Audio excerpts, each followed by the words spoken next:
नमस्कार मित्रांनो, स्वागत आहे तुमचं निर्विवाद वर्चस्व या चॅनेलवर। आपला सर्वांचा लाडका सप्त हिंद केसरी बकासूर बद्दल अपडेट आहे।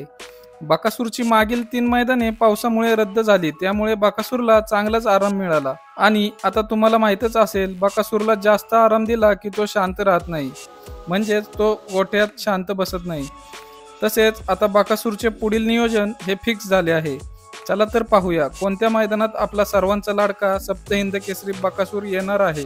जिजामाता स्मृती दिनानिमित्त आयोजित भव्य दिव्य बैलगाडी शर्यत एक आदत एक बैल शुक्रवार दिनांक 14 जून 2024 रोजी सकाळी 8 वाजता स्थळ मुल्लानगर फाटी, बाळवणी, तालुका खानापूर, जिल्हा सांगली या ठिकाणी आयोजित केल्या आहेत। या मैदानात आपला सप्त हिंद केसरी बकासूर 100% येणार आहे। तसेच मित्रांनो, या मैदानातील बक्षीस स्वरूप प्रथम क्रमांकास 1 लाख रुपये, द्वितीय क्रमांकास 61,000 रुपये, तृतीय क्रमांकास 41,000 रुपये, चतुर्थ क्रमांकास 31,000 रुपये, पंचम क्रमांकास 21,000 रुपये, षष्टम क्रमांकास 15,000 रुपये आणि सप्तम क्रमांकास 10,000 रुपये असे राहील। आणि या मैदानाची एंट्री फी 1,000 अशी राहील। व्हिडिओ आवडल्यास व्हिडिओला लाईक, शेअर आणि आपला चॅनेल निर्विवाद वर्चस्वला सबस्क्राईब करायला विसरू नका। धन्यवाद।